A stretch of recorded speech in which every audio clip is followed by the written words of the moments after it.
අයිබෝන් සියලු දෙනාටම අද අපි 11 වසර 7 වෙනි ඒකකය ගැන සාකච්ඡා කරන්න බලාපොරොත්තු වෙනවා. ලෝකයේ කැපී පෙනෙන විප්ලව. ඒකට මේ විප්ලවයක් කියන්නේ කිසියම් ක්ෂේත්‍රයක් තුළ කෙටි කාලයකදී ඇතිවන ප්‍රබල වෙනස් වීම. එතකොට අපි 11 වසර මුල් පාඩම විදියට කාර්මික ක්ෂේත්‍රයේ ඇතිවෙච්ච මෙබඳු වෙනස්කමක් වූ කාර්මික විප්ලවය පිළිබඳව අපි සාකච්ඡා කළා. ඊළඟට යුරෝපයේ පුනරුද සමයේදී ආගමික ක්ෂේත්‍රයේ ඇතිවෙච්ච වෙනස්කම් අපි ආගමික විප්ලව විදියට හැඳින්වුවා. ඊළඟට ඒ වගේ දේශපාලන ක්ෂේත්‍රයේ විප්ලව ගණනාවක් ඇති වුණා. ඒකට පළවෙනි එක තමයි ඇමරිකන් විප්ලවය නැත්නම් ඇමරිකන් නිදහස් සටන. ඊළඟට ප්‍රංශ විප්ලවය සහ රුසියානු විප්ලවය. එතකොට මේ පාඩමෙන් අපි බලාපොරොත්තු වෙන්නේ මේ දේශපාලන විප්ලව ගැන සාකච්ඡා කරන්න. ඉන් පළමු වෙන විදියට අද අපි කතා කරනවා ඇමරිකන් නිදහස් සටන. එතකොට මේ ඇමරිකන් ජනපද වාසීන් බ්‍රිතාන්‍ය අධිරාජ්‍යයෙන් නිදහස ලබා ගැනීම සඳහා ගෙන ගිය සටන තමයි අපි ඇමරිකන් නිදහස් සටන විදියට සලකන්නේ. එතකොට අපි මේ ඇමරිකන් නිදහස් සටන ගැන සාකච්ඡා කරන්න ඉස්සෙල්ලා අපි පොඩ්ඩක් කතා කරමු මේ ඇමරිකන් මහද්වීපය ජනාවාස වීම පිළිබඳව. එතකොට අපි දන්නවා වෙළඳ ද්‍රව්‍ය සොයාගෙන විවිධ ජාතීන් පෘතුගීසීන්, ලන්දේසීන්, ඉංග්‍රීසීන් මේ සියලු දෙනාම ඉන්දියාව හොයාගෙන පෙරදිග ප්‍රදේශවලට යාත්‍රා කෙරුවා. දැන් මේ විදියට ක්‍රිස්තු වර්ෂ 1492 වර්ෂයේදී ක්‍රිස්ටෝෆර් කොලම්බස් ස්පාඤ්ඤ රජතුමාගේ සාදර අනුග්‍රහය ඇතිව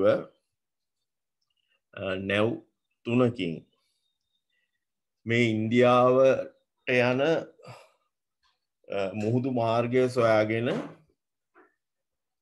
අට්ලාන්ටික් සාගරය හරහා බටහිරට යාත්‍රා කෙරුවා.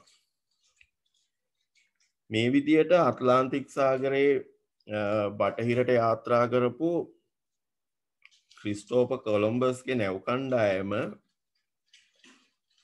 ළඟා වුණා කැරිබියන් මුහුදේ පිහිටලා තියෙන බහමාස් දූපත් වලට. එතකොට මේ බහමාස් දූපත් කියන්නේ වර්තමාන කියුබාවට උතුරින් සහ ඇමරිකා එක්සත් ජනපදයට ගිනිකොන ප්‍රදේශයේ පිහිටි දූපත් සමූහයක්. එතකොට මේ බහමාස් දූපත් වලට ගොඩ බැස්ස ක්‍රිස්ටෝෆර් කොලම්බස් හිතුවා තමන් මේ ගොඩ බැස්සේ ඉන්දියාවට නුදුරු දූපත් සමූහයකට කියලා. එහෙම විශ්වාස කරලා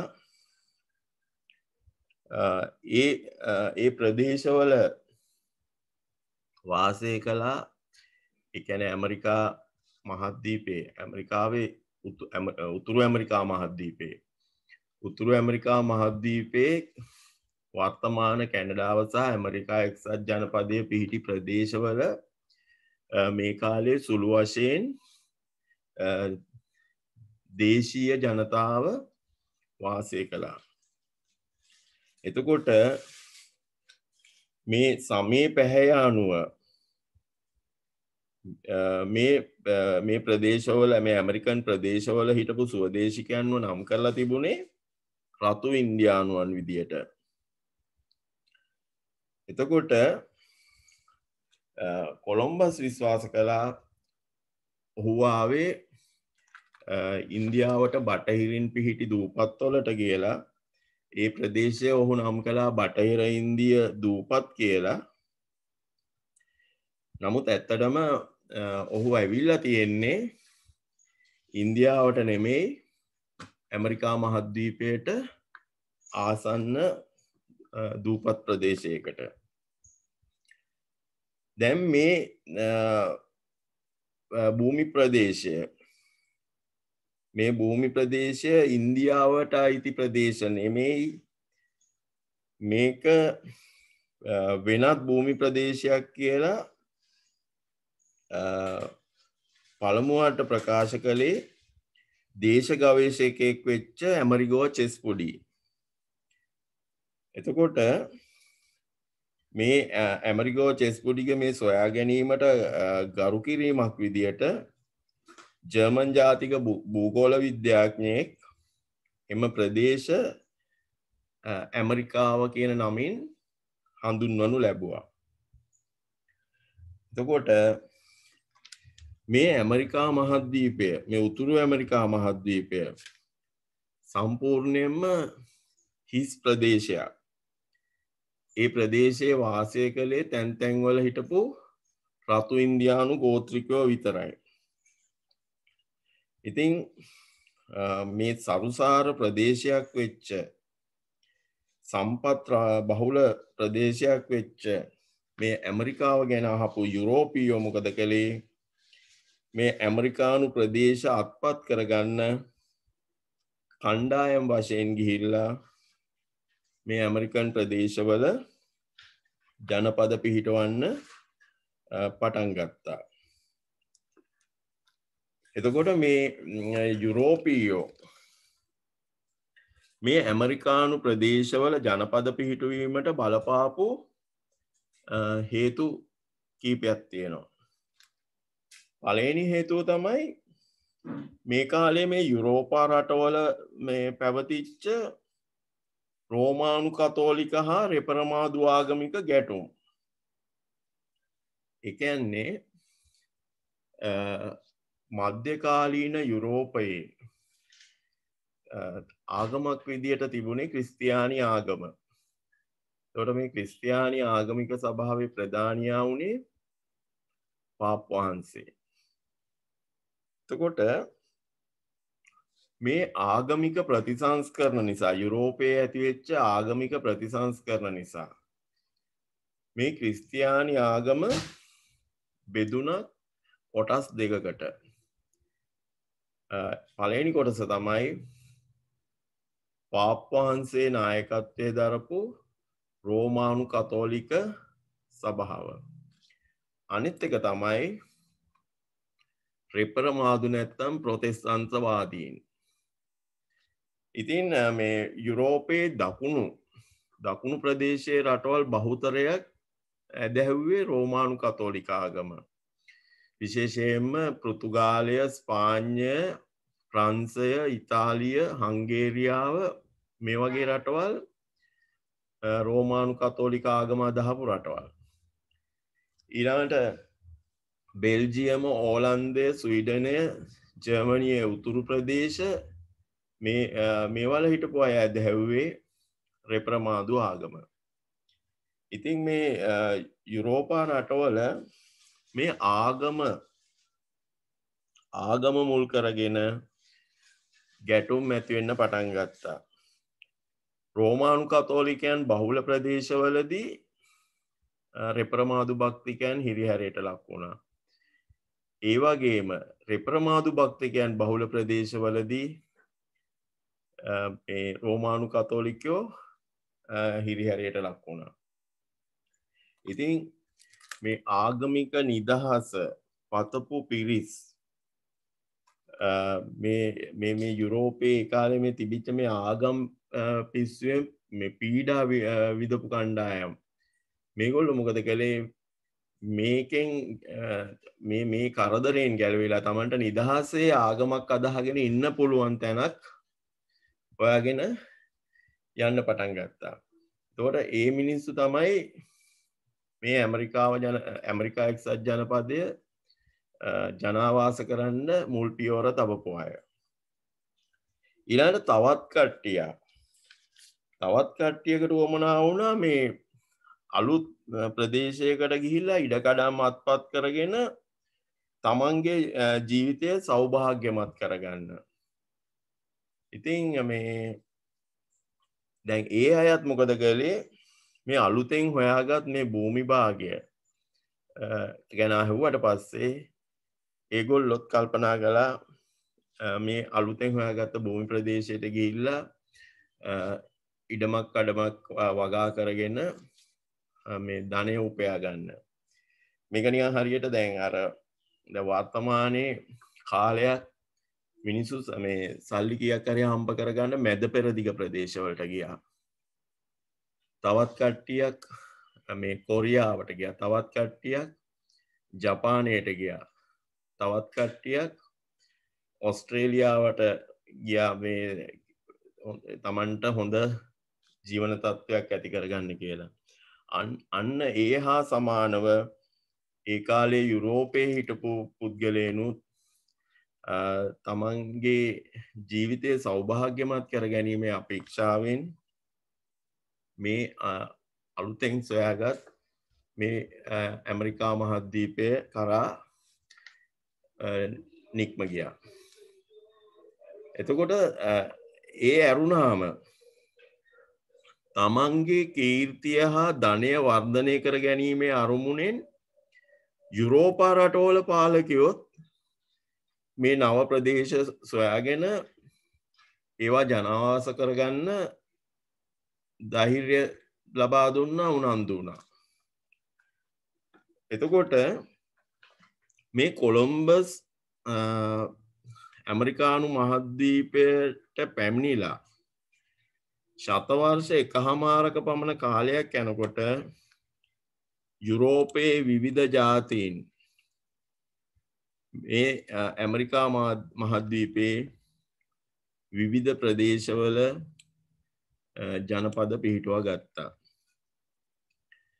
මේකෙදි ස්පාඤ්ඤවරුන් සහ පෘතුගීසීන් ඔවුන්ගේ අවධානය යොමු කළේ දකුණු ඇමරිකානු ප්‍රදේශවල නව ජනාවාස පිහිටවන්න. දැන් අපේ මේ ඇමරිකන් නිදහස් සටනට නම් ඒ කොටස් අදාළ වෙන්නේ නැහැ.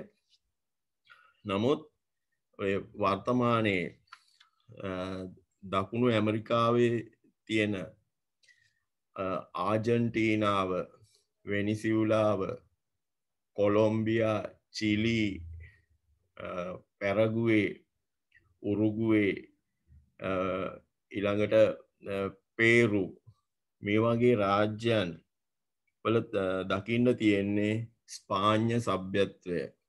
ස්පාඤ්ඤවරු තමා ඒ ප්‍රදේශ ජනාවාස කළේ. ඒකට බහුතරයක් ඒ ප්‍රදේශවල වැසියෝ ස්පාඤ්ඤ භාෂාව කතා කරන ස්පාඤ්ඤ සංස්කෘතියට අනුගත වෙච්ච අය. එතකොට දැන් මේ උතුරු ඇමරිකානු ප්‍රදේශවල පදිංචි වෙන්න පටන් ගත්තේ විශේෂයෙන්ම බ්‍රිතාන්‍යෝ, ප්‍රංසවරු, ඒ වගේම ලන්දේසීන් මේ ප්‍රදේශවලට අවධානය යොමු කළුවා. එතකොට මුලින්ම පළවෙනි එලිසබෙත් රැජිනගේ අවසරය අරගෙන සර් හම්ෆ්‍රි ගිල්බර්ට් කියන තැනැත්තා, ඒ කියන්නේ දැන් මේගොල්ලන්ට මේ ජනාවාසවල පදිංචි වෙන්න උවමනා වුණාට ඒගොල්ලෝ තමන්ගේ රජතුමාගේ අවසරය අරගෙන තමයි මේ ප්‍රදේශවලට එන්න ඕනේ. ඉතින් මුලින්ම සර් හම්ෆ්‍රි ගිල්බර්ට් කියන තැනැත්තා එංගලන්තයේ පළවෙනි එලිසබෙත් රැජිනගේ අවසරය අරගෙන මුලින්ම මේ ඇමරිකා මහද්වීපයට ආවා. ඒ ආපු පුද්ගලයා වර්තමාන කැනඩාවට අයිති නිව්ෆවුන්ඩ්ලන්තය කියන ප්‍රදේශයේ තමයි තමන්ගේ මුල්ම ජනාවාසය පිහිටුවා ගන්න පටන් ගත්තේ. නමුත් ඔහුගේ මේ ජනාවාසකරණය සාර්ථක වුණේ නෑ. හේතුව ඔහු සමග ඇවිල්ලා මේ නිව්ෆවුන්ඩ්ලන්තය කියන ප්‍රදේශයේ පදිංචි වෙච්ච පිරිසෙන් භාගයකට වැඩි කණ්ඩායමක් අර පළවෙනි ශීත ඍතුවේදී අධික ශීතල උහුල ගන්න බැරුව මරණයට පත් වුණා. එතකොට ඉතුරු වෙච්ච කණ්ඩායම මොකද කළේ? නැවත ආපසු එංගලන්තේ බලා පිටත් වෙන්න නැව් නැග්ගා.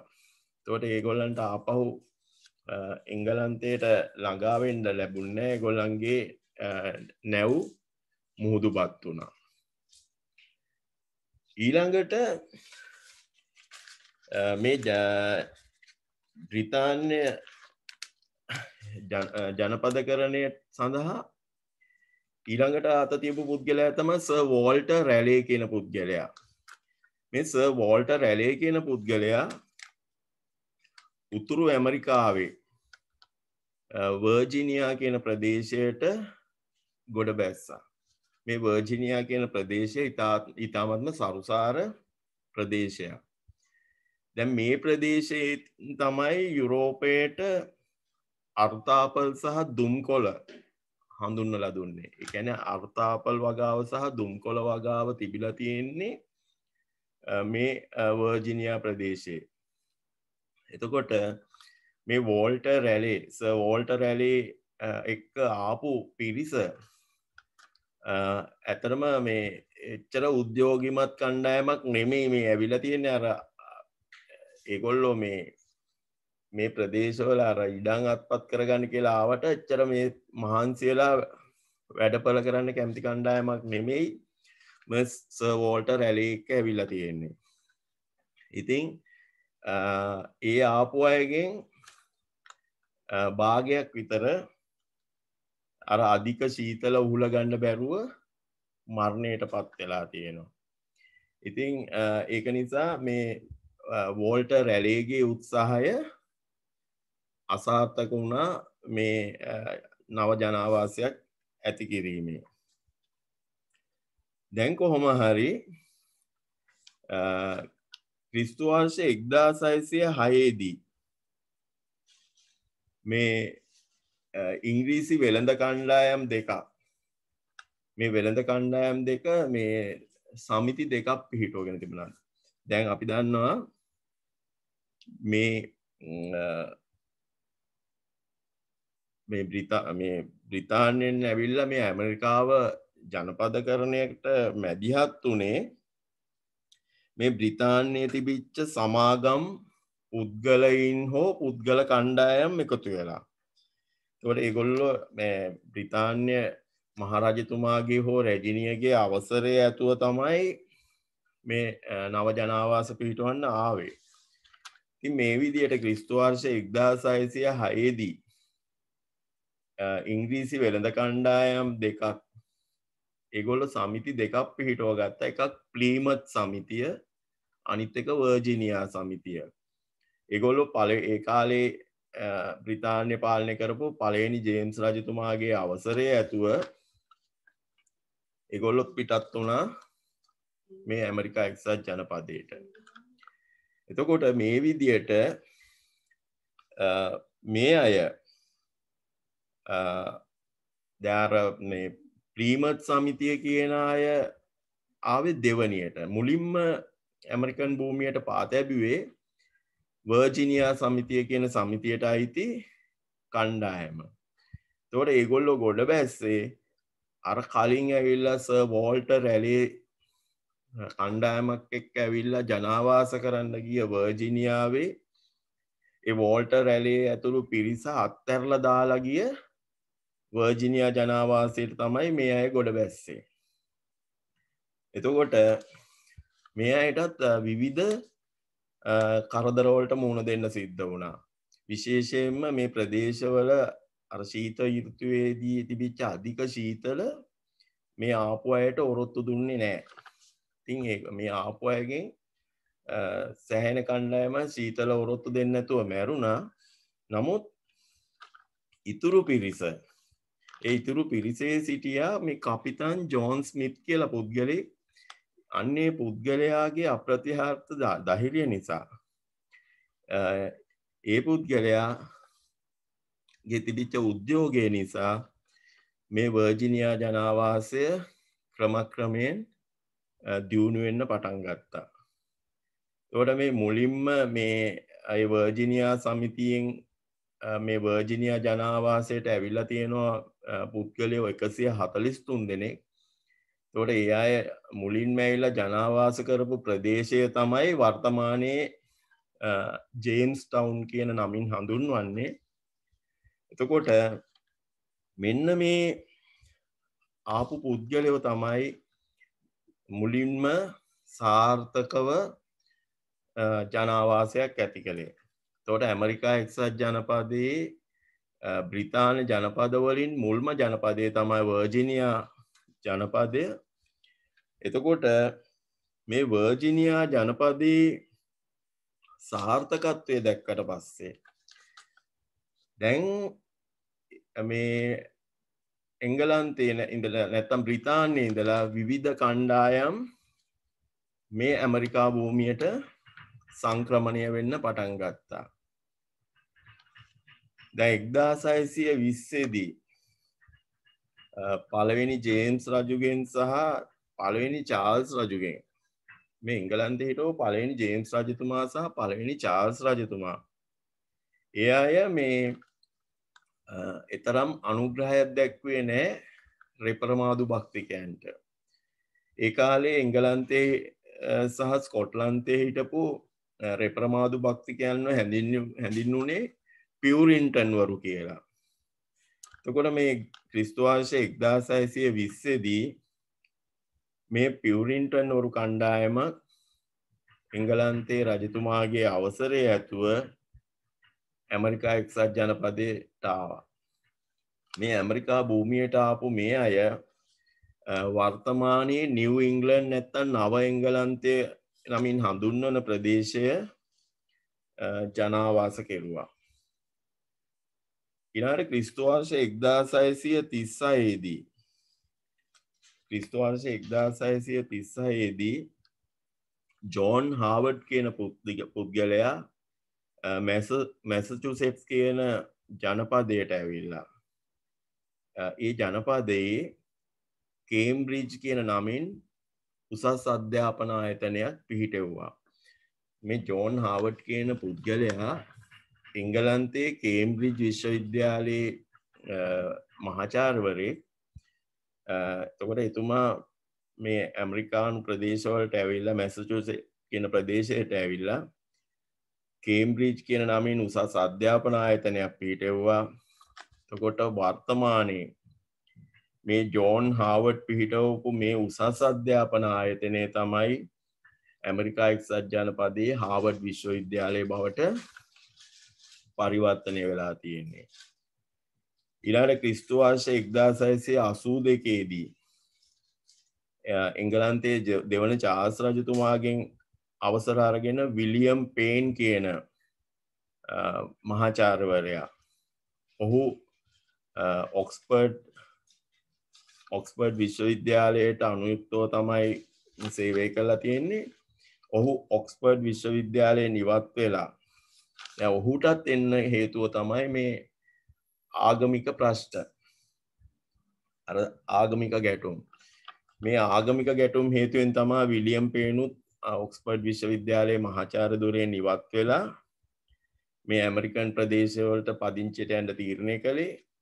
ඒ අනුව ඔහු ඇමරිකා එක්සත් ජනපදයේ පෙන්සිල්වේනියා කියන ජනපදයේ පිහිටවලා ඒ ජනපදයේ ඇතුලේ ෆිල්ඩෙල්ෆියා කියන අලංකාර නගරය නිර්මාණය කෙරුවා. දැන් කොහොම හරි මේ ජනපදකරණය ශතවර්ෂයක පමණ කාලයක් තුල සිදු වුණා. ක්‍රිස්තු වර්ෂ 1660 දී යුරෝපීයෝ 80000ක් පමණ මේ ඇමරිකානු ප්‍රදේශවල ජනපද පිහිටවීමට ගිහිලා තිබුණා. එතකොට මේ ක්‍රිස්තු වර්ෂ 1607 දී තමයි පළවෙනි ජනපදය වෙච්ච වර්ජිනියා ජනපදය පිහිටෙව්වේ. ඊළඟට ක්‍රිස්තු වර්ෂ 1733 වෙනකොට ජනපද 13ක් පිහිටවලා තිබුණා. එතකොට උතුරු ඇමරිකාවේ පිහිටවපු බ්‍රිතාන්‍ය ජනපද 13 අතුරෙන් අවසන් ජනපදය තමයි ජෝර්ජියාව. එතකොට මේ ජෝර්ජියාව පිහිටුවේ ක්‍රිස්තු වර්ෂ 1733. එතකොට මේ ජනපද පිහිටුවීමේ අරමුණ වුණේ එකක්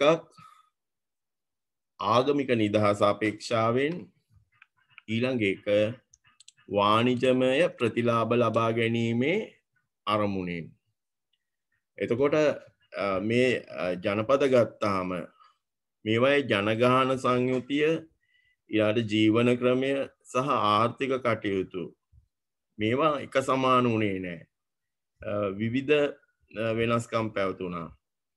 නමුත් මේ විෂමතා කියන්නේ ජනගහන සංයුතිය, ජීවන ක්‍රමය සහ ආර්ථික කටයුතු වල විවිධ විෂමතා තිබුණත් 18 වෙනි සියවසේ මැද වෙනකොට ඉංග්‍රීසි භාෂාව කතා කරපු එම සංස්කෘතිය අනුව හැඩගැසුණු වෙනම ජන කොටසක් විදියට මේ ජනපද වාසීහු ඉස්මතු වෙන්න පටන් ගත්තා. එතකොට මං කිව්වා මේ උතුරු ඇමරිකානු ප්‍රදේශවල බ්‍රිතාන්‍ය ජනපද පිහිටුවේ බ්‍රිතාන්‍ය සමාගම්, විවිධ පුද්ගලයන්, සමිති සමාගම් සහ පුද්ගල කණ්ඩායම් වල මැදිහත් වීම මත කියලා. එතකොට මෙහෙම මේ ජනපද පිහිටවන්න මූලික වෙලා ආපු අය බ්‍රිතාන්‍ය මහරජුණගේ අවසරය ඇතුව තමයි ඒගොල්ලෝ මෙහාට ආවේ. එතනදී මේ කොන්දේසි කීපයක එකඟතාවය ඇතුව තමයි මේ නව ජනපද පිහිටවීම සිද්ධ කළේ. එකක් තමයි මේ ජනපද පිහිටවන්න ඇවිල්ලා මේ ජනපද පිහිටව ගන්න කණ්ඩායම් බ්‍රිතාන්‍ය රජයේ ආධිපත්‍ය පිළිගන්න ඕනේ. ඊළඟ එක බ්‍රිතාන්‍ය නැත්නම් මේ මව් රටේ නීතිය මේ පිහිටුව ගන්න නව ජනපදවලත් අනුගමනය කරන්න ඕනේ කියලා. එතකොට මේ කොන්දේසි වලට යටත් වෙලා තමයි මේ ජනපදකරණය සිදු වුණේ. එතකොට මේ ජනපද පාලනය කළේ ඒ එක ජනපදයට පත් කරපු ආණ්ඩුකාරවරු. එතකොට මේ ආණ්ඩුකාරවරු මේ එංගලන්තයේ ඉඳලා ආපු අය නෙමේ. ඒ ජනාවාස පිහිටවගත්තු අය අතරින්ම තෝරගත්තු ආණ්ඩුකාරවරයෙක් තමයි ඒ ජනපද මේ පාලනය කෙරුවේ. එතකොට මේ ආණ්ඩුකාරවරයාගේ උදව්වට ඒ ජනපද වලින් තෝරගත්තු ව්‍යවස්ථාදායක සභාවක් තිබිලා තියෙනවා. එතකොට දැන් මේක බලපුවාම අර 1802 දී බ්‍රිතාන්‍යෝ 1796 බ්‍රිතාන්‍යෝ ලංකාවේ මුහුදුබඩ ප්‍රදේශ අල්ලගත්තට පස්සේ ක්‍රිස්තු වර්ෂ 1802 ඉඳලා ඒගොල්ලෝ ආණ්ඩුකාරයෙක්ගේ පාලන ක්‍රමයක් ලංකාවේ මුහුදුබඩ ප්‍රදේශවල පිහිටෙව්වා. එතකොට අන්න ඒ ක්‍රමයට සමාන පාලන ක්‍රමයක් තමයි මේ ඇමරිකාවේ මේ බ්‍රිතාන්‍ය ජනපදවලත් ක්‍රියාත්මක වුණේ. එතකොට දැන් තමන්ගේ වැඩ කටයුතු කරගෙන යනකොට මේ ජනපදවල හිටපු මේ ජනපදවාසීන් තරමක් නිදහසේ මේ තමන්ගේ කටයුතු කරගෙන ගියා. එතකොට මේකට හේතුව තමයි දැන් මේ තමන්ගේ මව් රටට වඩා හුඟක් ඈතින් තමයි මේ ජනපද පිහිටලා තියෙන්නේ. එතකොට ඊළඟ කාරණේ යුරෝපය තුල විවිධ සටන් වලට බ්‍රිතාන්‍ය රජය මැදිහත් වෙලා හිටපු නිසා මේ බ්‍රිතාන්‍යයන්ට මේ ජනපදවල කටයුතු ගැන ප්‍රමාණවත් අවධානයක් යොමු කරන්න අවස්ථාවක් ලැබුණේ නෑ. තවත් හේතු තිබුණා. දැන් මේ බ්‍රිතාන්‍ය ජනපදිකයෝ මුලින්ම වර්ජිනියා ජනාවාසය පිහිටුව ගත්තේ ක්‍රිස්තු වර්ෂ 1607 දී. අවසාන ජනපදය වෙච්ච ජෝර්ජියා ජනපදය පිහිටුව ගත්තේ 1733 දී. ඉතින් දැන් මේ අර මුලින් ජනපද පිහිටුව ගත්තු අයට මුල් කාලයේ තිබුණා මේ තමන්ගේ මවුරට බ්‍රිතාන්‍ය ගැන ලොකු හැඟීමක් තිබුණා තමන්ගේ මවුරට කියලා. ඉතින් අර මේගොල්ලන්ට අර ගරුත්වයක් තිබුණා. තමන්ගේ මවුරට කියන හැඟීම සහ ගරුත්වය තිබුණා බ්‍රිතාන්‍ය කෙරේ. නමුත් දැන් අවුරුදු ගණනාවක් මේ තමන්ගේ මවුරටින් ඈත් වෙලා මේ වෙනම මේ ජනපදවල පදිංචිලා ඉන්නකොට අර ඒගොල්ලන්ගේ අර තිබිච්ච හැඟීම ක්‍රමක්‍රමයෙන් තුනී වෙලා ගියා. මේ තමන්ගේ මව්බිම එංගලන්ත බ්‍රිතාන්‍ය තමන්ගේ මව්බිම කියන හැඟීම මේ ජනපදිකයන්ගේ හිතින් මැකිලා ගියා. ඊළඟට මේ ක්‍රිස්තු වර්ෂ 1763 වෙනකල් මේ ජනපදවාසීන් කිසිම කරදරයක් නැතුව මේ ජනපදවල මේ පදිංචිලා හිටියා.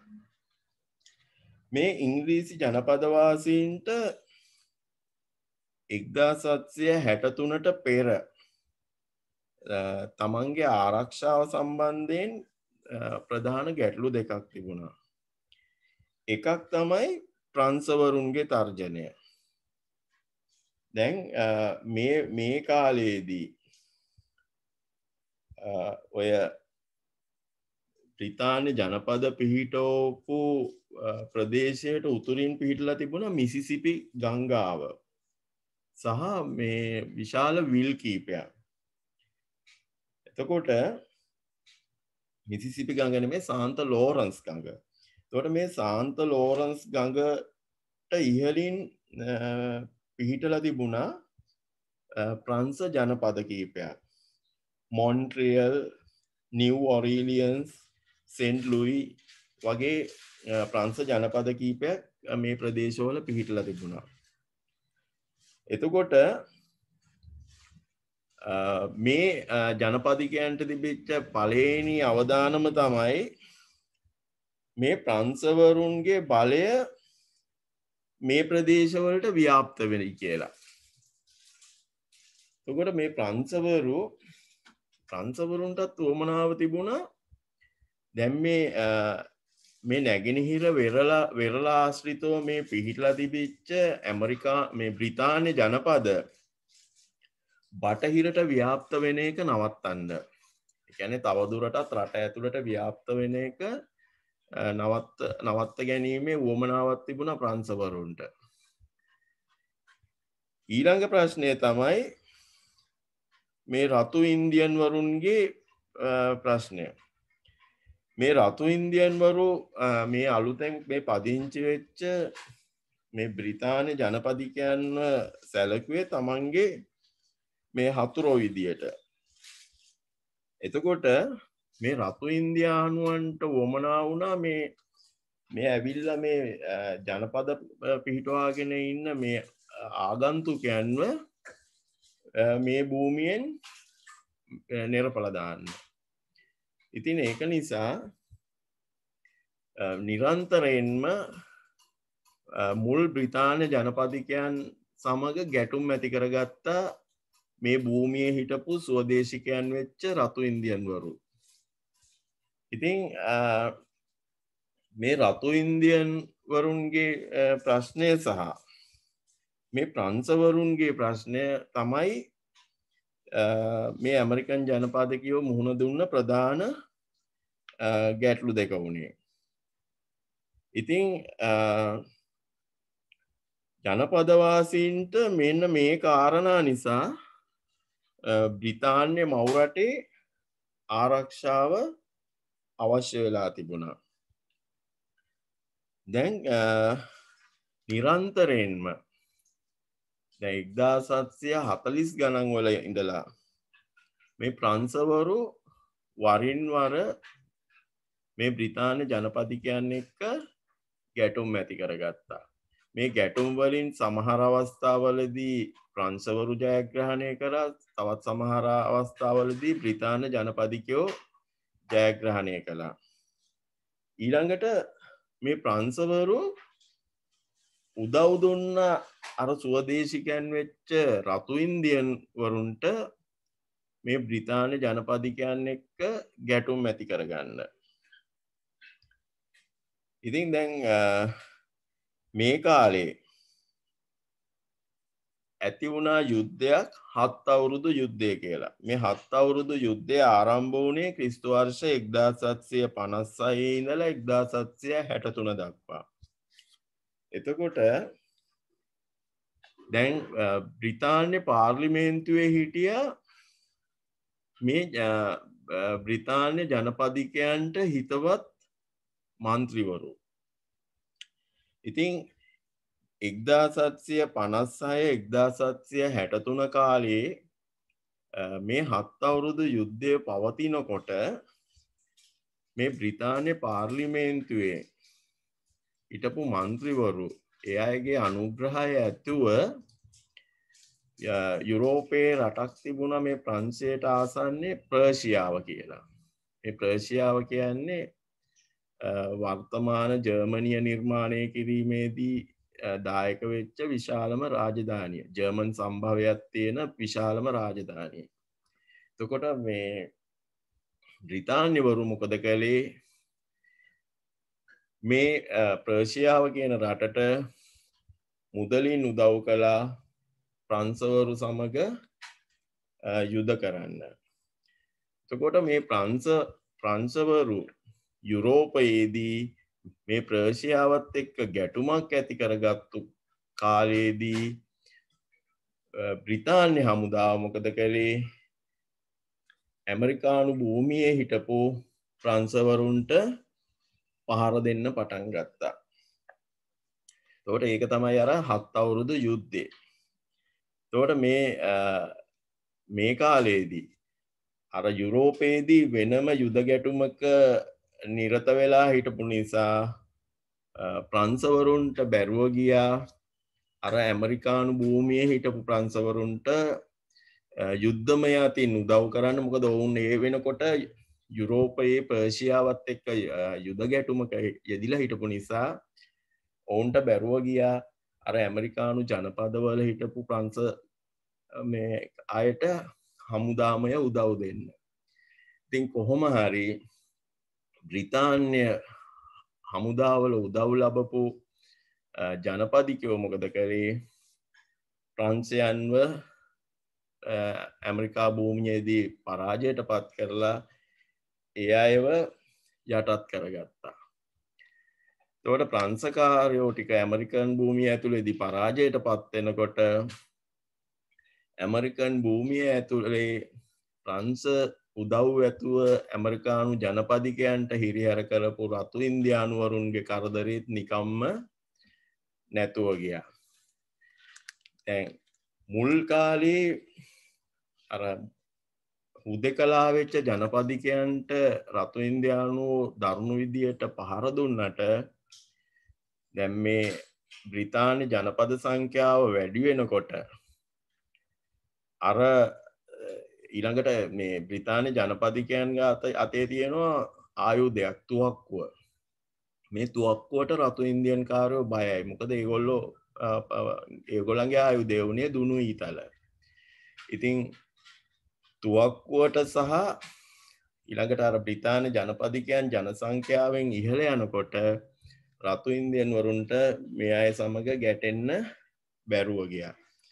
විශේෂයෙන්ම ප්‍රංශ උදව් නැතුව ගියාම රතු ඉන්දියන් වරු බ්‍රිතාන්‍ය ජනපදිකයන් එක්ක ආරවුල් කරගන්න එක නවත්තලා ඒ අය ඒ ප්‍රදේශවලින් ඉවත් වුණා. එතකොට 1763න් පස්සේ ඇමරිකන් ජනපදිකයන්ට තමන්ගේ ආරක්ෂාව සම්බන්ධයෙන් තිබිච්ච ගැටලු සම්පූර්ණයෙන්ම ඉවත් වුණා. දැන් මේ ප්‍රංශයේ පරාජයත් එක්ක මොකද වුණේ?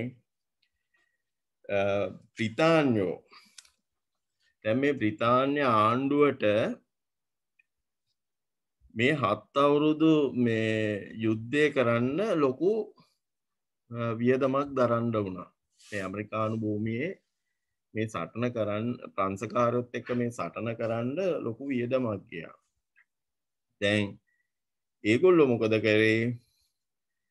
අර Tamanට වියදම් වෙච්ච මුදල මේ ජනපදිකයන්ගෙන් අය කරගන්න ක්‍රියා කළා.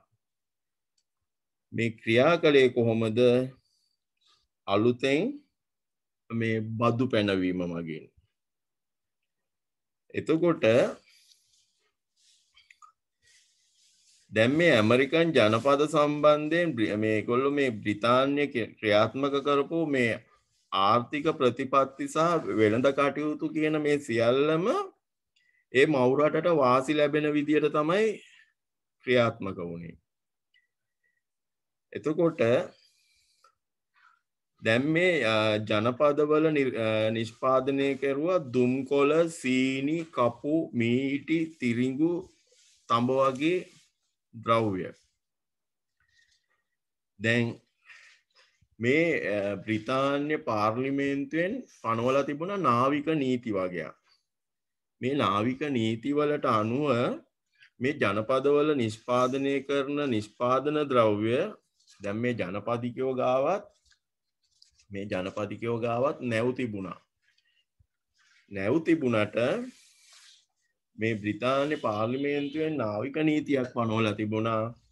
මේ ජනපදවල නිෂ්පාදන බ්‍රිතාන්‍ය නැව් වලින් තමයි ප්‍රවාහනය කරන්න ඕනේ. එතකොට දැන් මේ භූමියේ නිෂ්පාදනය වෙන ද්‍රව්‍ය මේගොල්ලන්ට කෙලින්ම වෙනත් රටවල් වලට විකුණන්න අවසර තිබුණේ නැහැ. මේවා බ්‍රිතාන්‍ය නැව් වල පටවලා බ්‍රිතාන්‍යයට ප්‍රවාහනය කරනවා.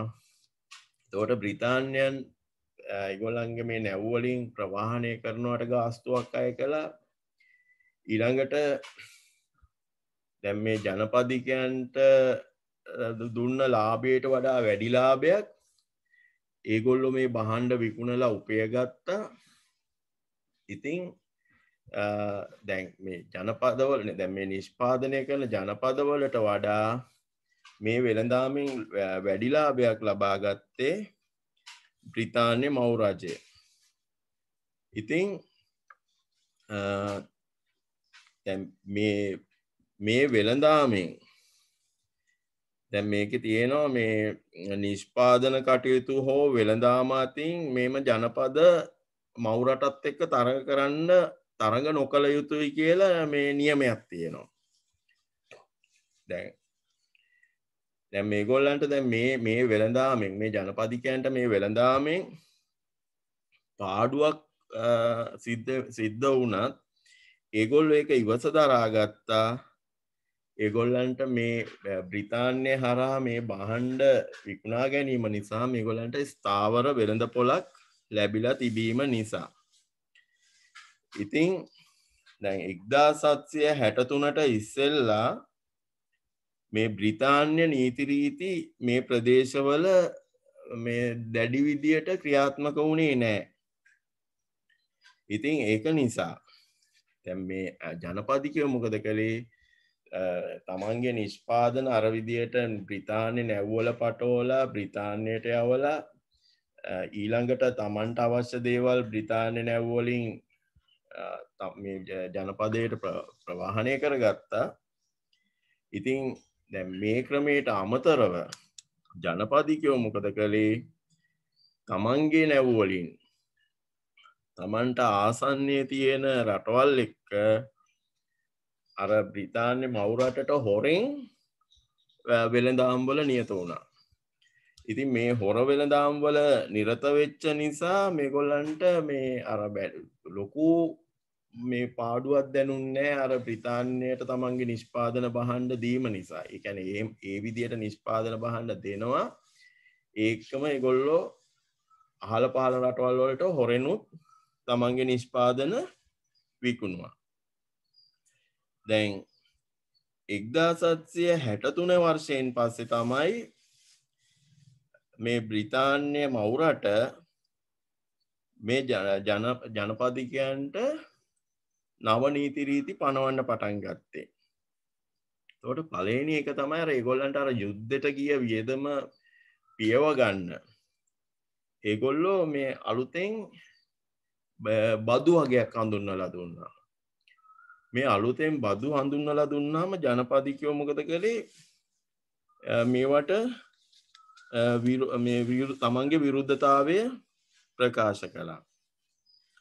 ඊට පස්සේ මොකද කළේ? දැන් මේ කාලේ බ්‍රිතාන්‍යයේ පාලකයා වුණේ අග්‍රාමාත්‍යවරයා වුණේ ජෝර්ජ් ග්‍රැන්විල්. එතකොට මේ ජෝර්ජ් ග්‍රැන්විල් ඇතුළු බ්‍රිතාන්‍ය පාර්ලිමේන්තුව මොකද කළේ? අර මේ බදු වලට අමතරව අර යුද්ධය සඳහා ගිය වියදම පියව ගන්න අලුතෙන් හඳුන්වලා දුන්නා මුද්දර පනත කියලා එකක්. එතකොට මේ මුද්දර පනතෙන් වෙන්නේ සියලු මේ නීතිමය ලියවිලි තියෙන්නේ. ඒ කියන්නේ ඔය ඔප්පු ඊළඟට නීතිමය ලියවිලි ඊළඟට බලපත්‍ර මෙන්න මේ වගේ මුද්‍රිත ලේඛන වලින් ඒ කියන්නේ දැන් මොකක් හරි ගනුදෙනුවක් සිද්ධ වෙනකොට අත්සන් කරන්න ඕනේ මුද්දරයක් උඩ. එතකොට මේ මුද්දරේට වටිනාකමක් තියෙනවා. එතකොට මේ මුද්දරෙන් මොකද කළේ? මේ මුද්දරේ තමයි මිනිස්සු ගෙවන බද්ද. එතකොට දැන් කෙලින්ම මේ මිනිසුන්ගෙන් මේ මුදල් වලින් බදු අය කිරීමක් නැහැ. ඒ වෙනුවට මුද්දරේ හරහා මිනිසුන්ට බදු පැනවීම සිද්ධ කළා. එතකොට දැන් ඇමරිකන් සමාජයේ හිටපු වෙළෙන්දෝ නීතිඥයෝ මුද්‍රණකරුවෝ වගේ සමාජයේ ඉහළ තත්ත්වයක් තිබිච්ච පුද්ගලයෝ මොකද කළේ? මේ මුද්දර පනතට විරුද්ධව විරෝධතා මේ මුද්දරයට විරුද්ධව විරෝධතා ඉදිරිපත් කරන්න පටන් ගත්තා. එතකොට ඒගොල්ලෝ මොකද කළේ? මේ ඇමරිකන් ජනතාව අතර මේ මුද්දරය වර්ජනය කරන්න පටන් ගත්තා. ඉතින් ඊළඟට මේ ණය ගෙවනකොට මේ දැන් මේ ජනපදවල ඉන්න වැසියන්ට මුදල් නෝට්ටු වලින් ණය ගෙවන්න බෑ. මේ මුදල් නෝට්ටු පනත කියලා එකක් ඒ කාලේ මේ බ්‍රිතාන්‍ය ආණ්ඩුවෙන් සම්මත කරලා තිබුණා බ්‍රිතාන්‍ය පාර්ලිමේන්තුවෙන්. එතකොට මේ මුදල් නෝට්ටු පනතට අනුව ණය ගෙවනකොට අර ජනපදවල නිකුත් කරන මුදල් නෝට්ටු වලින් ණය ගෙවන්න බෑ. ඒ වෙනුවට ණය ගෙවන්න ජනපදවාසීන් ණය ගෙවන්න ඕනේ වුණේ එක්ක රත්තරන් වලින් එහෙම නැත්නම් රිදී වලින්.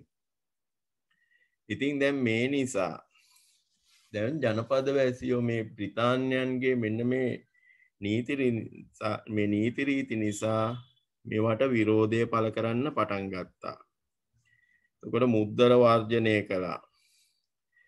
ඉතින් මේක තව කොච්චර දුරට මේ විරෝධතා ගියාද කියනවා නම් මේ ජනපදවාසීන් බ්‍රිතාන්‍යයෙන් ගෙන්වන භාණ්ඩ වර්ජනය කරන්න පවා පටන් ගත්තා. ඉතින් දැන් මේ බ්‍රිතාන්‍ය භාණ්ඩ වර්ජනය කරනකොට අර බ්‍රිතාන්‍යයන් මේ අමතර ආදායම් ලබා ගන්න පනවපු බදු තියෙනවානේ. ඒ බදු වලින් ලැබෙන බදු ආදායමට වඩා පාඩුවක් බ්‍රිතාන්‍යයන්ට සිද්ධ වෙන්න ගත්තා මේ ජනපදවාසීන් බ්‍රිතාන්‍ය භාණ්ඩ වර්ජනය කිරීම තුලින්. ඉතින් තවත් මේ විරෝධතා උග්‍ර වෙන්න හේතුවක් තමයි දැන් මේ බ්‍රිතාන්‍ය පාර්ලිමේන්තුවෙන් පනවපු තවත් පනතකින් දැන් මේ ඇමරිකාවේ හිටපු බ්‍රිතාන්‍ය සේනාංකවලට වාසස්ථාන සැපයීම ඊළඟට ඒගොල්ලන්ගේ මූල්‍ය ප්‍රතිපාදන නැත්නම් වැටුප් ලබා දීම ඇතුළු පහසුකම් සැපයීම ඒ ජනපදවලට පැවරුවා. දැන් මේ කාලේ වෙනකොට මේ ජනපදවාසීන්ට මේ බ්‍රිතාන්‍ය හමුදාව නඩත්තු කරගැනීමේ අවශ්‍යතාවයක් තිබුණේ නැහැ. මොකද මේ වෙනකොට ඒගොල්ලන්ට අර තිබිච්ච ප්‍රංශ තර්ජනය ඉවරයි. රතු ඉන්දියානුවන්ගෙන් තිබිච්ච තර්ජනෙත් ඉවරයි. ඒ කරදර දෙක තියෙද්දි තමයි මේ ජනපදවාසීන්ට බ්‍රිතාන්‍ය හමුදාය නැත්තම් මවුරටේ හමුදාවේ ආරක්ෂාව අවශ්‍ය වුණේ. නමුත් දැන් ඒ ප්‍රශ්න නැති නිසා ඒගොල්ලන්ට උවමනා වුණේ නෑ බ්‍රිතාන්‍ය හමුදාව මෙහෙ තියාගෙන ඒගොල්ලන්ගේ වියදමින් නඩත්තු කරන්න. ඉතින් දැන් මේකෙන් තමා මෙන්න අලුතෙන් මේ බදු පැනවීම ඊළඟට මේ සීනි පනත දැම්මා, මුදල් නෝට්ටු පනත දැම්මා, මුද්දර පනත දැම්මා, බ්‍රිතාන්‍ය හමුදාව නඩත්තු කරන්න කිව්වා. ඉතින් දැන් මෙන්න මේවා තමයි අවසානයේ මේ ඇමරිකන් විප්ලවයට හේතු වුණේ. දැන් මේක මේ ඇමරිකන් විප්ලවයට තුඩු දුන් හේතු කියලා හේතු වගේක් දාලා තියෙනවා. පළවෙනි එක තමයි ඇමරිකන් ජනපදවාසීන් කාලයක් තිස්සේ බ්‍රිතාන්‍ය මැදිහත් වීම අඩු වශයෙන් පැවති පාලනයකට හුරු වී සිටීම. ඒ කියන්නේ ක්‍රිස්තු වර්ෂ 1607 මුල් ජනපදය ඇති කරගත්ත දවසේ ඉඳලා ක්‍රිස්තු වර්ෂ 1763 වෙනකල් මේ බ්‍රිතාන්‍ය මවුරට වැඩිපුර මේ ජනපදිකයන් ගැන ලොකු අවධානයක් යොමු කළේ නැහැ. ඒ නිසා මේ ජනපදවාසීන් තමන්ගේ කටයුතු නිදහසේ කරගෙන හිටියා. හැබැයි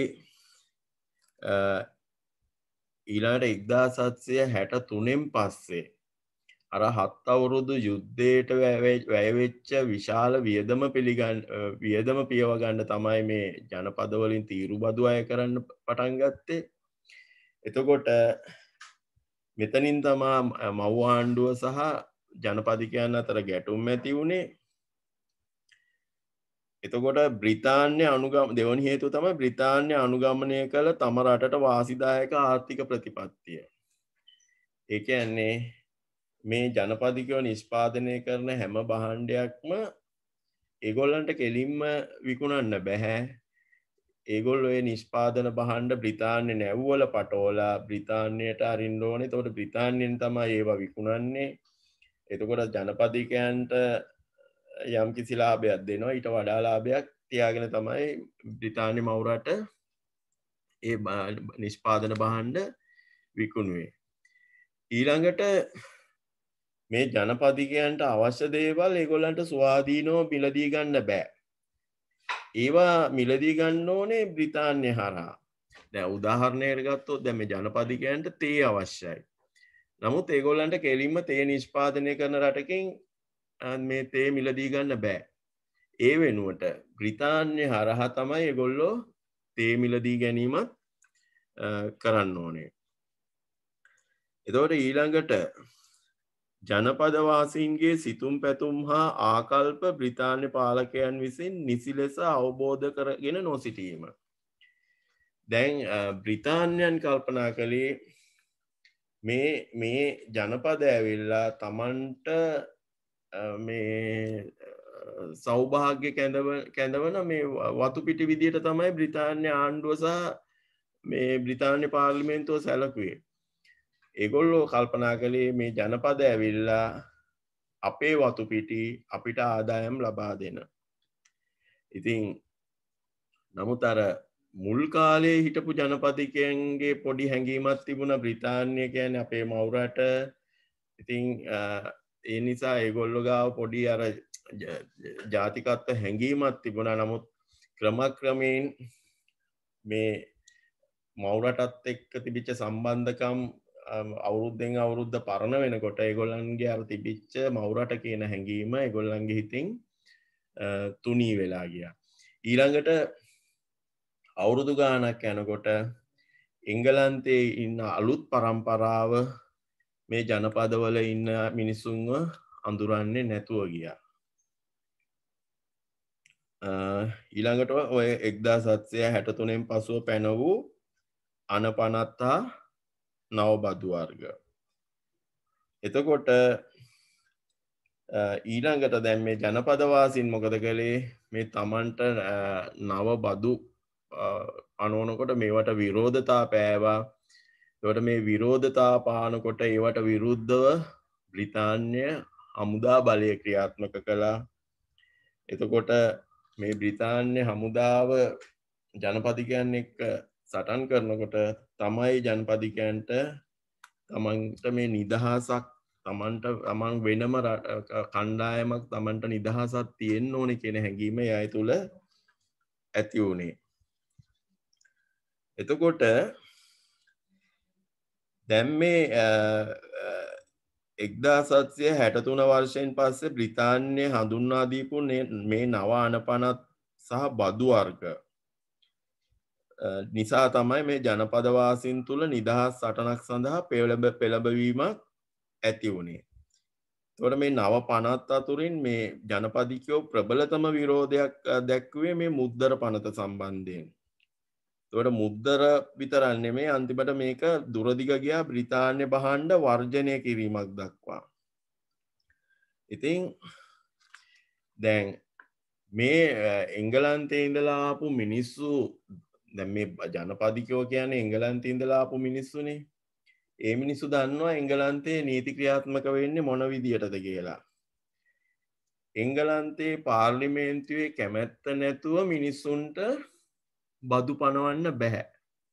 ඒ කියන්නේ එංගලන්තේ පාර්ලිමේන්තුව කැමති නම් තමයි මිනිස්සුන්ට බදු පනවන්නේ. එතකොට බ්‍රිතාන්‍යයේ තිබිච්ච සම්ප්‍රදාය අනුව බදු පැනවීමේ බලය හිමි වුණේ මහජන නියෝජිතයින්ගෙන් සමන්විත වෙච්ච පාර්ලිමේන්තුවට. එතකොට දැන් ඇමරිකන් ජනපදවල හිටපු මිනිස්සු ඉදිරිපත් කරපු තර්කය තමයි මේ ඇමරිකන් ජනපද නියෝජනය කරමින් බ්‍රිතාන්‍ය පාර්ලිමේන්තුවේ නියෝජිතයෝ නැහැ. ඉතින් මේ ජනපද වෙනුවෙන් බදු පනවන්න බ්‍රිතාන්‍ය පාර්ලිමේන්තුවට බලයක් නැහැ කියලා මේ ජනපදිකයෝ අතර මතයක් ඇති වුණා. එතකොට මේ මතය ඇමරිකන් ජනපද පුරාවටම ප්‍රචාරය වුණා. එතකොට මේ ප්‍රචාරය තමයි බ්‍රිතාන්‍ය පාර්ලිමේන්තුවේ තමන්ව නියෝජනය වෙන්නේ නැත්තම් බ්‍රිතාන්‍ය පාර්ලිමේන්තුවට තමන් වෙනුවෙන් බදු පනවන්න බැහැ කියන එක. එතකොට මේක තමයි ඇමරිකන් නිදහස් සටනේ සටන් පාඨය වෙච්ච නියෝජනයක් නැත්තම් බදුත් නැත කියන සටන් පාඨය බිහි වුණේ ඔන්න ඔය විදියට. ඉතින් දැන් මේක මේ මුලින්ම මේ විරෝධතාවය අර බදු පැනවීම නිසා ඒ කියන්නේ ආර්ථික කරුණු මත තමයි මේ විරෝධතාවය ආරම්භ වුණේ. නමුත් අවසානයේ මේක දේශපාලන ප්‍රශ්නයක් බවට පරිවර්තනය වුණා. එතකොට දැන් මේ මුද්දර පනතට විරුද්ධව ලොකු විරෝධයක් මේ ජනපද තුල ඇති වුණා. එතකොට දැන් මේ ගැන බ්‍රිතාන්‍ය පාර්ලිමේන්තුවේ හිටපු മന്ത്രിවරු අතරත් කතිකාවතක් ඇති වුණා. එතකොට ඒ අයත් එතන හිටපු සමහර മന്ത്രിවරුත් කිව්වා මේ බ්‍රිතාන්‍ය රජයට මේ ඇමරිකානු මේ ජනපද සම්බන්ධයෙන් මේ විදියට කටයුතු කරන්න බැහැ කියලා ඒ අය කිව්වා මේ මුද්දර පනත මේ අවලංගු කරන්න කියලා. ඉතින් දැන් මේ මුද්දර පනතට එරෙහිව ඇතිවෙච්ච මේ ප්‍රබල විරෝධතාවය නිසා බ්‍රිතාන්‍ය රජය මොකද කළේ මේ මුද්දර පනත අවලංගු කළා. හැබැයි ඒ වුණත් බ්‍රිතාන්‍ය පාර්ලිමේන්තුව පරදින්න කැමති වුණේ නැහැ. ඒගොල්ලෝ කිව්වා ඇමරිකානු ජනපද සම්බන්ධයෙන් නීති පනවන්න බ්‍රිතාන්‍ය පාර්ලිමේන්තුවට තවමත් මේ බලයක් තියෙනවා කියලා. එතකොට දැන් මේ මුද්දර පනත අවලංගු කළාට අර පනවපු බදු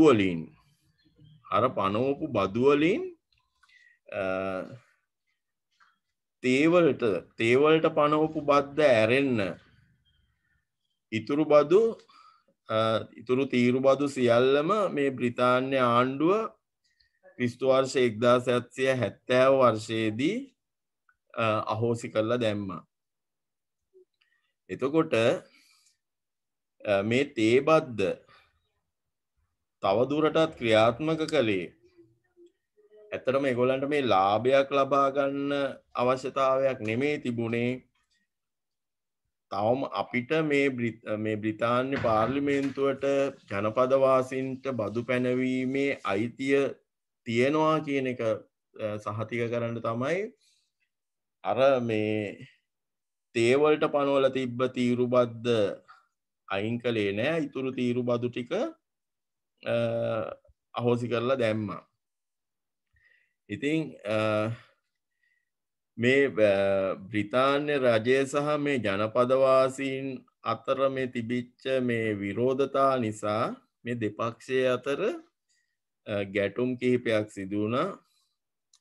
විශේෂයෙන්ම බෝස්ටන් හිදී මේ ජනපදවාසීන් දැක්වූ විරෝධතාවයකට බ්‍රිතාන්‍ය හමුදාව වෙඩි තිබ්බා. මේ විරෝධතාවයට වෙඩි තැබීමේදී 5 දෙනෙක් මරණයට පත් වුණා. ඉතින් මේකෙදි මුනේ අර ඇමරිකන් ජනතාව තුළ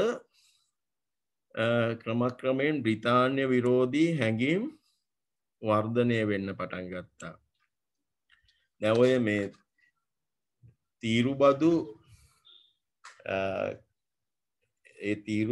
ඒවා මේ අවලංගු කරලා දාන්න ප්‍රධාන හේතුව අර තීරුබදු වලින් ලැබිච්ච ආදායමට වඩා 2-3 ගුණයක පාඩුවක් බ්‍රිතාන්‍ය ආණ්ඩුවට සිද්ධ වුණා මේ ජනපදිකයෝ බ්‍රිතාන්‍ය භාණ්ඩ වර්ජනය කරපු නිසා. ඉතින් ඒක නිසා තමයි මේ වැඩිපුරම මේ අර තීරුබදු අහෝසි කිරීම කෙරුවේ.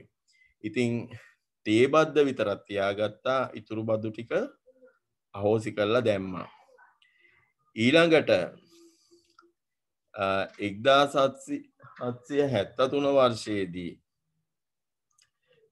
මේ බ්‍රිතාන්‍ය පැනබෙච්ච පනතකින් ඇමරිකන් ජනපදවලට තේ සැපයීම පිළිබඳ අයිතිය එක සමාගමකට විතරක් පැවරුණා. දැන් සාම්ප්‍රදායිකව මේ ඇමරිකන් වෙළඳුන් කීප දෙනෙක් මේ තේ වෙළඳාමේ යෙදුණා.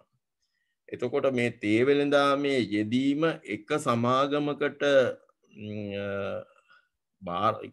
එක සමාගමකට විතරක් ඒකාධිකාරිය දුන්න මේ තේ වෙළඳාමේ.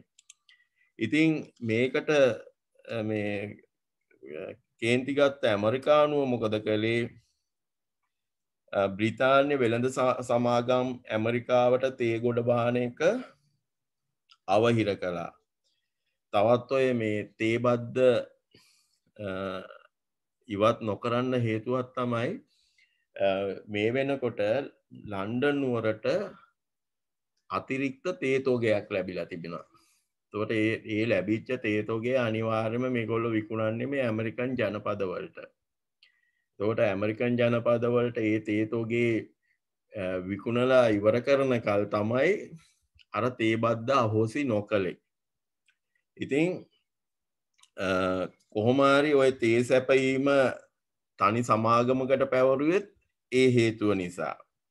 ඒ තේ වලින් හරි Tamanට උපරිම ලාභය ලබා ගන්න තමයි බ්‍රිතාන්‍ය ආණ්ඩුව සැලසුම් කළේ. දැන් 1773 වර්ෂයේ දී මේ බෝස්ටන් වරායේ නවත්තලා තිබුණා තේ පටවගෙන ආපු නැවක්. එතකොට මේ බෝස්ටන් වරායාවට හිටපු හැඩි දැඩි මිනිස්සු ටිකක් මොකද කළේ? රහසින් මේ නැවට ඇතුල් වෙලා අර විකුණන්න ගෙනල්ලා තිබිච්ච තේ පෙට්ටි 342ක් මූදට විසි කරලා දාලා තියෙනවා. එතකොට මෙන්න මේ සිදුවීම තමයි ප්‍රසිද්ධ වුණේ බෝස්ටන් තේ සාදය කියලා. එතකොට මේ තේ පෙට්ටි 342 මූදට දැමීම තමයි ඇමරිකන් විප්ලවයේ ආරම්භය විදියට සලකන්නේ. එතකොට බ්‍රිතාන්‍ය ආණ්ඩුව නිකන් හිටියේ නෑ. ඒගොල්ලෝ මොකද කළේ? අර මූදට දාපු තේවල වන්දිය ගෙවන තෙක් මේ බෝස්ටන් වරාය වහලා දැම්මා. ඊට අමතරව මැසචුසෙට්ස්, ජෝර්ජියා වගේ ජනපදවල පාලන සංවිධාන විසුරුවලා ඒවා ප්‍රතිසංවිධානය කරන්න පියවර ගත්තා. දැන් මෙන්න මේ වගේ මේ ජනපදවල මිනිස්සුන්ව මර්ධනය කරන්න බ්‍රිතාන්‍යෝ අනුගමනය කරපු මේ මර්ධනකාරී පිළිවෙත නිසා ජනපදවාසීව මොකද කළේ? 1774 වර්ෂයේදී පෙන්සිල්වේනියාවේ ෆිල්ඩෙල්ෆියා කියන නගරයට රැස් වෙලා සම්මේලනයක් පැවැත්තුවා. එතකොට මේ සම්මේලනයේට අර ජනපද 13න්ම නියෝජිතයෝ ඇවිල්ලා තියෙනවා. එතකොට මේ ඇමරිකානු විප්ලවය පිළිබඳ ඉතිහාසයේ මේ සම්මේලනය හඳුන්වලා තිබුණේ ප්‍රථම මහද්වීපික සම්මේලනය විදියට. එතකොට මේ ෆිල්ඩෙල්ෆියා සම්මේලනයේදී මේ ඇමරිකන් නිදහස් සටනේ වැදගත් අවස්ථාවේ එතකොට මේකේ ජනපද 12ක නියෝජිතයන් සහභාගී වෙලා තියෙනවා. 13ක නෙමේ ජනපද 12ක නියෝජිතයන් සහභාගී වෙලා තියෙනවා. එතකොට මේ සමුළුවේදී ඒගොල්ලෝ තීරණයක් අරන් තියෙනවා ඇමරිකන් ජනපද වෙනුවෙන් නීති පැනවීමට හෝ බදු අය කිරීමට බ්‍රිතාන්‍ය පාර්ලිමේන්තුවට බලයක් නැහැ කියලා.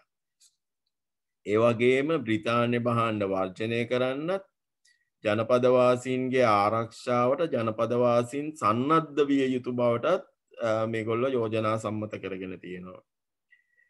දැන් මේකෙන් පස්සේ මොකද වුණේ? බ්‍රිතාන්‍ය රජය හා ඇමරිකන් ජනපද අතර සටන ක්‍රමක්‍රමයෙන් උග්‍ර අතට හැරුණා. 1775 වර්ෂයේදී ඇමරිකාවේ ලෙක්සින්ටන් කියන නගරයේදී මේ දෙපක්ෂය අතර අවිගැටුමක් ඇති වෙලා මරණ රැසක් සිදු වෙලා තියෙනවා. ඊට පස්සේ ඇමරිකාවේ ෆිල්ඩෙල්ෆියා නගරයට නැවතත් රැස් වෙලා තියෙනවා ජනපදවල නියෝජිතයෝ. ඊට පස්සේ මේ අය තීරණය කරලා තියෙනවා මහද්වීපික හමුදාවක් විදියට සංවිධානය වෙන්න. එතකොට එම හමුදාවේ අනදෙන නිලධාරී තනතුරට ජෝර්ජ් වොෂින්ටන්ව පත් කරගත්ත. මේ ජෝර්ජ් වොෂින්ටන් කියන්නේ වතු හිමියෙක්. ඒ වගේම මුලින්ම මේ ප්‍රංසකාරයොත් එක්ක යුද වදින කාලයේදී සේවය කරපු සොල්දාදුවෙක්. ඉතින් ඇමරිකන් නිදහස් සටනට විදේශ ආධාර ලබා ගන්න කටයුතු කරන්නත් මේකෙදී කමිටුවක් පත් කරලා තියෙනවා. ඊළඟට දැන් මේ විදිහට බ්‍රිතාන්‍ය හමුදාවට මුහුණ දෙන්න අවශ්‍ය පසුබිම සකස් කරගත්තට පස්සේ මේ ජනපදවල මේ ඒකාබද්ධ නියෝජිත සභාව 1776 වර්ෂයේ ජූලි 4 වෙනිදා ඇමරිකන් නිදහස් ප්‍රකාශනය නිකුත් කෙරුවා. එතකොට ඒකේ කියලා තිබුණා උපතින්ම මිනිසා සතු අහිමි කළ නොහැකි අයිතිවාසිකම් රැසක් පවතින බවත් ඒවා ආරක්ෂා කර ගැනීම සඳහා මිනිසා ආණ්ඩු පිහිටුවන බවත් සඳහන් කරලා ඒ ලියවිල්ලේ ඇමරිකාව බ්‍රිතාන්‍ය අධිරාජ්‍යයෙන් වෙන් වූ නිදහස් රාජ්‍යයක් බවට මේ ලියවිල්ලෙන් ප්‍රකාශයට පත් කළා. එතකොට මේකට එකග නොවෙච්ච බ්‍රිතාන්‍යයෝ මොකද කළේ? ඇමරිකානු ජනපදවලට විරුද්ධව සටන් ආරම්භ කළා. එතකොට මේ ගැටුම අවුරුදු ගාණක් පැවතිලා තියෙනවා. දැන් සටන ආරම්භ වෙච්ච මුල් වසර දෙක තුල බ්‍රිතාන්‍ය හමුදාව ජයග්‍රහණය කරලා තියෙනවා. මොකද හේතුව මුලින් මේ ඇමරිකානු ජනපදවල හිටපු සෙබළු මේ යුද්ධ යුද්ධයකට පුරුදු වෙච්ච සොල්දාදුවෝ නෙමේ. ඒගොල්ලෝ සාමාන්‍ය මේ තමන්ගේ මේ වතු පිටි වගා කරගෙන හිටපු අය. ඒ අයට යුද පුහුණුවක් තිබුණේ නැහැ. නමුත් බ්‍රිතාන්‍ය සොල්දාදුවෝ කියන්නේ යුද පුහුණුවක් ඇතුව පැමිණිච්ච අය. ඉතින් ඒ වගේ පුහුණු හමුදාවක් එක්ක මුලින් මේ ජනපදිකයෝ අසාර්ථක වුණා. නමුත් ඒගොල්ලෝ හමුදාවක් විදියට සංවිධානය වුණාට පස්සේ මේ බ්‍රිතාන්‍ය හමුදා පරාද වෙන්න පටන් ගත්තා. මේකෙදි තවත් හේතුවක් විදියට කියන්න පුළුවන් මේ සමහර බ්‍රිතාන්‍ය සොල්දාදුවෝ කැමති වුණේ නෑ ඒ කියන්නේ මීට අවුරුදු ගානකට ඉස්සෙල්ලා තමන්ගේ මවුරටින් වෙන් වෙලා ඇවිල්ලා මෙහෙ පදිංචි වෙච්ච තමන්ගේම මිනිස්සුන්ට විරුද්ධව යුද්ධ කරන්න සමහර බ්‍රිතාන්‍ය සොල්දාදුවෝ කැමති වුණේ නැහැ. ඊළඟට මේ ඇමරිකන් භූමියේ සටන් කරන්න යවපු බ්‍රිතාන්‍ය හමුදා සේනාංක මෙහෙයවපු සෙන්පතියෝ මේ එතරම් දක්ෂ අය නෙමේ. ඉතින් ඊළඟට මේ ආපු මේ සැතැම්ම දහස් ගණනක් මග ගෙවලා බ්‍රිතාන්‍යයේ ඉඳලා මේ ඇමරිකන් භූමියට ඇවිල්ලා තමයි මේ බ්‍රිතාන්‍ය සොල්දාදුවෝ සටන් කළේ. ඉතින් ඒ නිසා ඊළඟට දැන් මේ ඇමරිකානු භූමිය ගැන මේ බ්‍රිතාන්‍ය සොල්දාදුවන්ට ලොකු අවබෝධයක් තිබුණේ නැහැ. නමුත් ඇමරිකානු ජනපදිකයෝ තමන්ගේ භූමිය ගැන හොඳ අවබෝධයකින් යුක්තව සටන් කරපු අය. ඉතින් මුලදී ජනපදිකයෝ මුල් වසර දෙක තුලදී පරාජයට පත් වුණාට ඊට පස්සේ සටන් වලදී බ්‍රිතාන්‍යෝ අසාර්ථක වුණා. ඊට අමතරව මේ ඇමරිකන් බ්‍රිතාන්‍ය මේ සටනට ආධාර දෙන්න, ඒ කියන්නේ ඇමරිකානුවන්ට ආධාර දෙන්න තවත් යුරෝපා රටවල් කීපයක් ඉදිරිපත් වුණා. විශේෂයෙන්ම ප්‍රංශය, ස්පාඤ්ඤ සහ ඕලන්දය මේ බ්‍රිතාන්‍ය විරෝධී පිළට එකතු වුණා. මේක නිසා මේ ඇමරිකන් නිදහස් සටන බ්‍රිතාන්‍යයට අවාසිදායක තත්ත්වයකට පෙරළුණා. ඉතින් මේ ඇමරිකාව ඇතුළත සිදුවෙච්ච මේ සටන් කිහිපයකින්ම තමන් පරාජයට පත්වෙච්ච නිසා ක්‍රිස්තු වර්ෂ 1783 වර්ෂය වන විට බ්‍රිතාන්‍ය සාම සාකච්ඡාවලට යොමු වුණා. එතකොට මේ සාම සාකච්ඡා පැවැත්වුණේ පැරිසියේදී.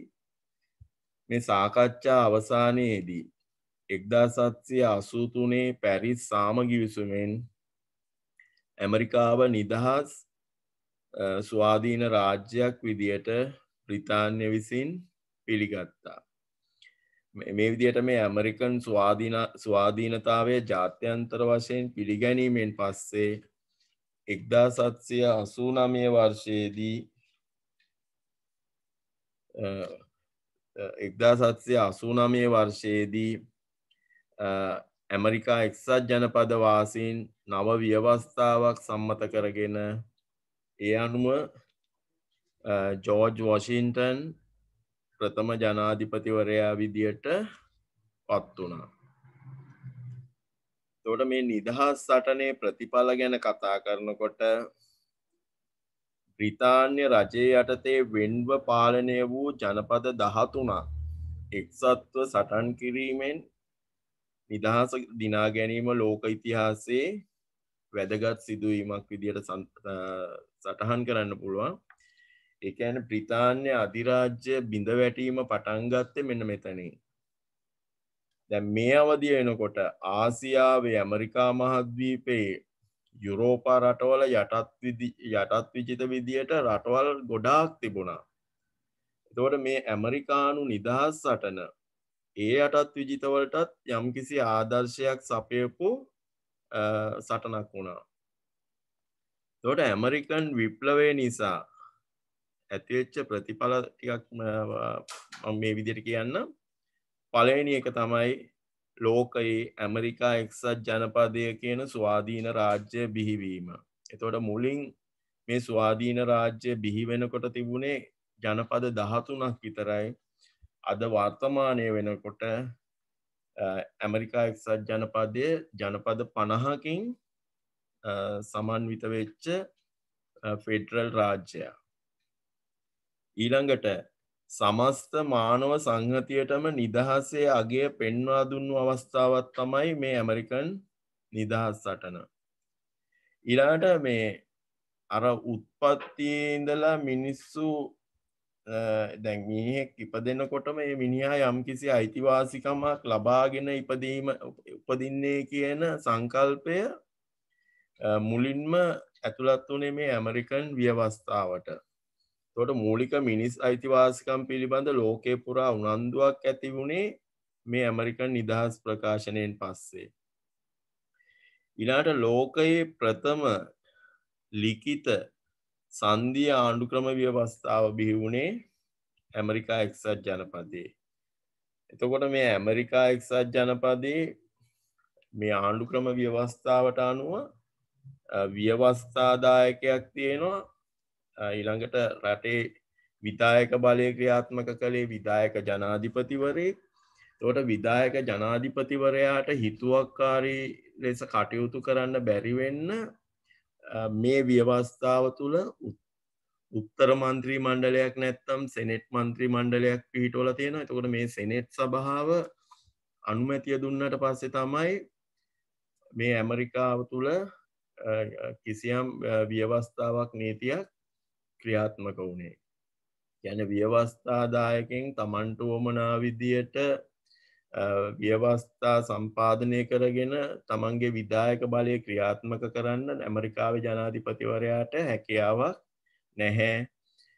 මේ ඇමරිකන් සෙනෙට් සභාව මේකට අනුමැතිය දුන්නොත් විතරයි විධායකට ඒවා ක්‍රියාත්මක කරන්න පුළුවන් වෙන්නේ. ඉතින් කොහොම හරි ඇමරිකන් නිදහස් සටන තමයි ලෝකේ මුල්ම දේශපාලනමය අතින් කැපී පෙනෙන විප්ලවය විදියට අපිට සඳහන් කරන්න පුළුවන්. එතකොට මේකේ ආභාසය තමයි මීට පස්සේ ආපු ප්‍රංශ විප්ලවය ලබා ගත්තේ. ඉතින් අපි ඊළඟට ප්‍රංශ විප්ලවය ගැන ඊළඟ පාඩමේදී හමුවන්න බලාපොරොත්තු වෙනවා. එතෙක් ඔබ සියලු දෙනාටම ආයුබෝවන්.